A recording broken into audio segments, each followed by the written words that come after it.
Vamos começar com alguns dilemas da vida moderna, estampados nas manchetes dos jornais diariamente. Cena 1. Um acidente grave entre um ônibus e um caminhão no interior do estado deixou o hospital lotado de feridos. A UTI só dispõe de 4 leitos, um já ocupado e há 6 pacientes em estado grave. A equipe médica de plantão está avaliando quais dos feridos serão atendidos primeiro, o que poderá definir quem vai viver ou morrer. Cena 2. KJF, 22 anos, acaba de saber que está grávida, um mês após ter sido vítima de um estupro. Ela e o namorado ainda convivem com o drama daquela noite sombria, quando voltavam de uma festa. O trauma ficou ainda maior com a gravidez, mas KJF reluta em realizar um aborto, já que seu namorado e seus pais são religiosos e contrários à prática. Cena 3. O engenheiro químico de uma mineradora do interior do estado está convicto de que as operações de sua empresa estão contaminando o lençol freático que alimenta os mananciais de inúmeras famílias de camponeses da região. Ele já falou com seus superiores, que se mostraram indiferentes à questão, além de o avisarem sobre o risco de perder o emprego. Em casa, só bebe água mineral e teve notícias de que o filho de sua empregada já está com problemas renais. Situações como as descritas são dilemas éticos porque envolvem escolhas conforme a nossa consciência moral. Não se restringem aos nossos sentimentos morais, mas se referem também a avaliações de conduta nas decisões pessoais, a agir e responder conforme essas decisões. Os dilemas só podem ser decididos pelas pessoas envolvidas com os atos.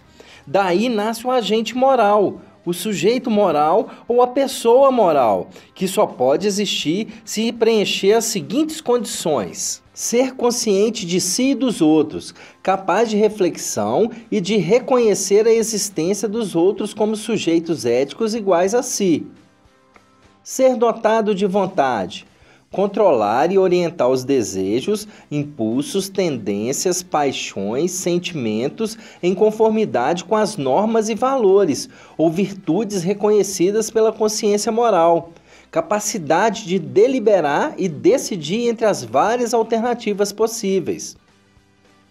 Ser responsável, reconhecer-se como autor da ação, avaliar os efeitos e as consequências dela sobre si e sobre os outros, assumi-la bem como as suas consequências, responder por elas.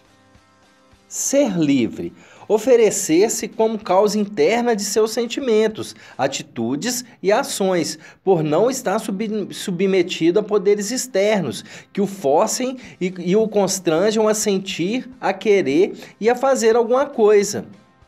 Antes de mais nada, convém distinguir 2 conceitos que se parecem muito. A palavra ética se origina do termo grego ethos, que significa modo de ser, caráter, costume, comportamento. De fato, a ética é o estudo desses aspectos do ser humano. Por um lado, procurando descobrir o que está por trás do nosso modo de ser e agir. Por outro, procurando estabelecer as maneiras mais convenientes de ser e agir.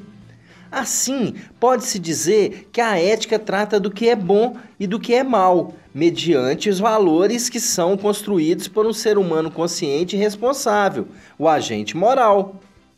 A moral, por sua vez, trata de costumes e regras que são impostas em uma comunidade.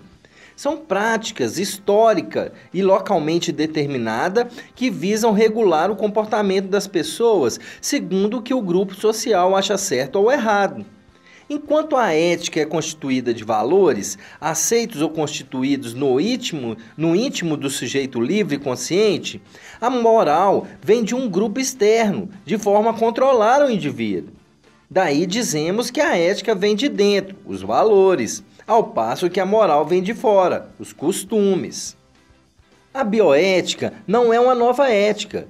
Trata-se de uma disciplina da ética, ramo da filosofia moral, já conhecida e estudada ao longo da história da filosofia. mas aplicada agora a uma série de questões e situações ligadas à vida, principalmente aquelas trazidas pelo avanço das ciências biomédicas. Pode-se falar em macrobioética ao abordar matérias como a ecologia, visando a preservação da espécie humana do planeta, ou a medicina sanitária, dirigida à saúde de determinadas comunidades ou populações. E a microbioética, voltada basicamente para o relacionamento entre os profissionais da saúde e os pacientes, e, ainda, no interesse deles, dessas como a relação aos profissionais da saúde. O espectro da atuação da bioética pretende envolver não apenas a responsabilidade de médicos, cientistas, biotécnicos, mas também as decisões e o destino de cada ser humano, as responsabilidades políticas e culturais da coletividade, o que torna a bioética muito acima da deontologia e da ética médica. Não se pode mais deixar o médico responder sozinho com seu código de ética ou ao pesquisador com todos os interesses pessoais e institucionais que cercam a pesquisa científica, sobre quais procedimentos médicos ou quais políticas adotadas em ciência e tecnologia.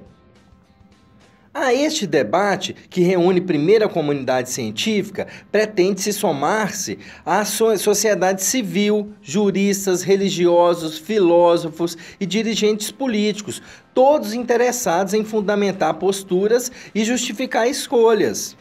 A bioética surgiu a partir de questões que envolvem a relação médico-paciente e do anseio de humanizar a medicina. Foram estabelecidos 3 princípios para regular a atuação médica e dar ao paciente o direito de escolher sobre os procedimentos médicos e a aplicação ou não do tratamento. Primeiro, autonomia ou autodeterminação. Segundo, beneficência ou não maleficência, o maior bem do paciente. E terceiro, justiça, distribuição equânime de benefícios. O princípio da autonomia obteve destaque nos Estados Unidos ao regular o relacionamento entre o usuário do serviço de saúde e o médico. Resistindo ao paternalismo comum dos médicos, afirma-se a liberdade de escolha do paciente e a obrigatoriedade do consenso livre e informado, quando tenha condições para tal. O princípio da beneficência demarca a obrigatoriedade de buscar a melhora terapêutica do paciente. O médico precisa preocupar-se com os procedimentos para não causar riscos ou efeitos colaterais ao doente, além das sequelas ou mesmo a morte. O princípio da justiça estabelece a repartição equânime de benefícios e dos riscos, a fim de evitar discriminações e injustiças nas políticas sanitárias. Sua aplicação pode também se dirigir às questões médicas, como no caso do socorro ao número de pacientes superior ao de unidades ou equipamentos de tratamento. Trata-se de critérios sociais que orientam quem vai viver ou morrer. A aplicação desses princípios é geralmente relativa, com a tendência a estabelecer a prioridade a um deles, principalmente em se tratando da complexibilidade dos dilemas que exigem sua aplicação. Percebem-se também o mau uso dos princípios. É o que se pode constatar na matéria A Piada do Consentimento Informado, publicada na versão online do jornal Le Monde. O jornal relata que os Estados Unidos relaxaram em favor da indústria de medicamentos. As normas sobre testes de novas drogas realizados no exterior, sobretudo com voluntários em países pobres como Índia, África e Brasil. Pessoas pobres, algumas analfabetas, teriam sido pagas para testar medicamentos desconhecendo os potenciais riscos de se envolver nas pesquisas. E você, o que pensa sobre isso?